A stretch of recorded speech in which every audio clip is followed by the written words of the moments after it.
आपने आज तक जितनी भी हॉरर कहानियां सुनी हैं, उनमें हमेशा किसी भूत, डायन या चुड़ैल की कहानी होती है। यही कुछ सामान्य कैरेक्टर्स होते हैं।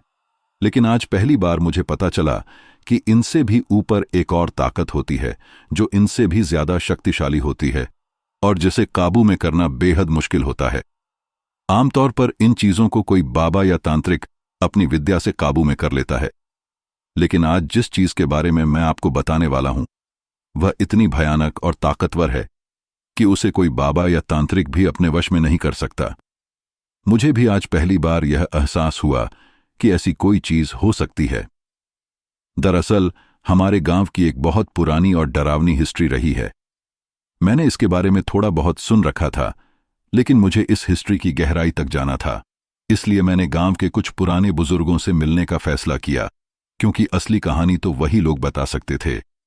कुछ लोगों ने मुझे बताया कि गांव के सबसे बुजुर्ग व्यक्ति, जिनकी उम्र 90 साल हो चुकी है, इस घटना के बारे में जरूर कुछ जानते होंगे। मैंने भरी दोपहर अपनी बाइक पर बैठकर उस बुजुर्ग दादाजी के पास जाने का फैसला किया। वहां पहुंचकर मुझे पता चला कि दादाजी की तबीयत पिछले कुछ समय से ठीक नहीं है और उन्हें बोलने में भी कठिनाई हो रही है। यह सुनकर मेरा मन बहुत खराब हो गया, क्योंकि मैं बड़ी मेहनत से इस गांव की हिस्ट्री जानने के लिए आया था, और जो आखिरी व्यक्ति इस कहानी को जानते थे, उनकी तबीयत अब खराब हो चुकी थी। मुझे यह भी नहीं पता था कि वे कब ठीक होंगे या फिर कभी ठीक हो भी पाएंगे या नहीं, लेकिन मैंने सोचा, चलो एक बार उनसे बात करके देखता हूं। अगर वह थोड़ा बहुत भी बता पाए तो अच्छा रहेगा, नहीं तो आज यह कहानी यहीं खत्म हो जाएगी। शायद आप लोगों की दुआ थी कि दादाजी ने टूटे फूटे शब्दों में बोलना शुरू कर दिया।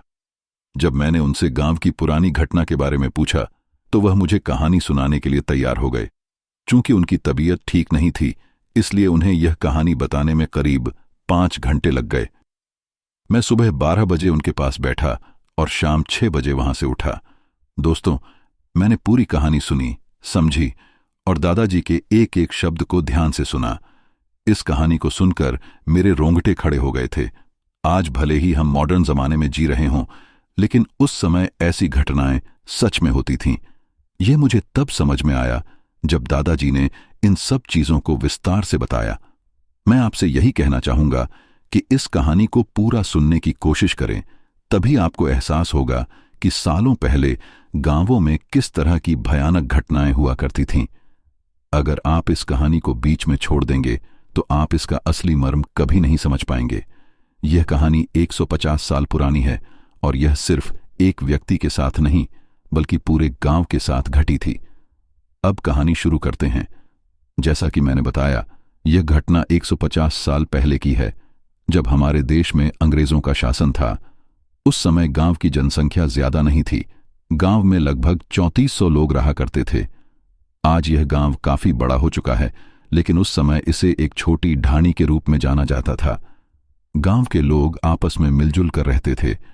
अगर किसी के घर में कोई मुसीबत आती थी तो पूरा गांव उसकी मदद के लिए खड़ा हो जाता था। उस समय का समाज आज के समाज से काफी अलग था। उस जमाने में लोग एक दूसरे के लिए जान देने तक को तैयार रहते थे। शायद इसी एकजुटता के कारण वे लोग उस भयानक मुसीबत का सामना कर पाए। अगर उस समय सभी लोग अलग थलग हो जाते और एक दूसरे का साथ न देते, तो शायद वह गांव अब तक न बचा होता। और अगर वह गांव न बचा होता, तो मैं आज आपको यह कहानी सुनाने के लिए जिंदा न होता, क्योंकि मैं भी उसी गांव से आता हूं। गांव के लोग ज्यादातर खेतीबाड़ी करते थे, क्योंकि उस समय पानी की कोई कमी नहीं थी। सब्जियां उगाकर वे आसपास के गांवों में सप्लाई करते थे। पशुपालन भी गांव का एक मुख्य कार्य था। हर घर में गाय, भैंस और बकरियां पाली जाती थीं। गांव में सब कुछ ठीक चल रहा था। लोग अपने काम में व्यस्त थे, बच्चे खेल रहे थे, औरतें भी खेतों में काम कर रही थीं। गांव धीरे धीरे तरक्की कर रहा था। लेकिन फिर एक दिन ऐसा हुआ कि किसी की बुरी नजर इस गांव पर पड़ गई। जो हंसता खेलता गांव था, वह अचानक अगले 1 महीने में एक भयानक जगह में बदल गया, जहां कोई एक पल भी रुकना नहीं चाहता था। दरअसल गांव के कुछ घरों में अजीब घटनाएं शुरू हो गईं। पशु अचानक दूध देना बंद कर देते हैं। पहले तो लोगों ने इसे सामान्य माना, सोचा कि शायद पशुओं की तबीयत खराब हो गई होगी और कुछ दिनों में ठीक हो जाएंगे। लेकिन यह समस्या बढ़ने लगी और 1-2 घरों से बढ़कर 20-25 घरों तक पहुंच गई। अब न केवल पशु दूध देना बंद कर चुके थे, बल्कि उनकी सेहत और भी बिगड़ने लगी थी। उन्होंने खाना पानी भी छोड़ दिया और फिर कुछ ही दिनों में कई पशुओं की अचानक मौत हो गई। जैसे ही वे मरे, उनके शरीर से इतनी भयानक गंध निकलने लगी कि पास रहना मुश्किल हो गया। आमतौर पर किसी पशु के मरने पर इतनी जल्दी बदबू नहीं आती, लेकिन यहां ऐसा हो रहा था कि मरते ही बदबू फैलने लगती थी। मैं आपको बता दूं कि जब किसी घर में किसी बुरी शक्ति का प्रभाव होता है, तो सबसे पहले इसका असर वहां के पेड़ पौधों और पशुओं पर होता है। जब 20-25 घरों के पशुओं ने दूध देना बंद कर दिया, तब यह समस्या पूरे गांव में फैल गई। लगभग हर घर का पशु दूध देना बंद कर चुका था और आधे से ज्यादा पशु तड़प तड़प कर मर गए थे। यह देखकर गांव के बड़े बुजुर्ग चिंतित हो गए। उन्हें एहसास हो गया था कि गांव में कुछ बुरा होने वाला है। थोड़े ही दिनों में स्थिति और भी भयावह हो गई। कई घरों में अचानक कपड़ों में आग लगने लगी, और क्योंकि गांव के ज्यादातर मकान कच्चे थे, तो हर दूसरे तीसरे दिन किसी न किसी झोपड़ी में आग लगना आम बात हो गई। ये घटनाएं दिन के उजाले में भी होती थीं, न कि सिर्फ रात में। गांव के लोग पूरी तरह से डरे हुए थे। गांव के कुछ लोग पूजा पाठ करते थे और कुछ के पास तांत्रिक विद्या भी थी। उन्होंने इसे रोकने की कोशिश की, लेकिन यह समस्या बढ़ती ही जा रही थी। 15-20 दिनों में यह परेशानी इतनी बढ़ गई कि गांव के लोग रात के समय बिल्कुल भी घर से बाहर नहीं निकलते थे। बच्चों को पलंग के नीचे छिपा दिया जाता था और लोग लालटेन जलाकर रखते थे, क्योंकि अंधेरे में डरावनी घटनाएं और बढ़ जाती थीं। रात के दूसरे पहर के बाद गांव के आसमान में लाल रंग की रोशनी दिखाई देने लगती थी। कभी अचानक अंधेरा छा जाता, तो कभी जोर जोर से किलकारियों की आवाजें आतीं और कभी कभी चीखने की आवाजें। ये आवाजें इतनी तेज होती थीं कि लोग अपने कानों को बंद कर लेते थे। बच्चों के कानों पर कपड़े बांध दिए जाते थे ताकि वे बुरी तरह डर न जाएं।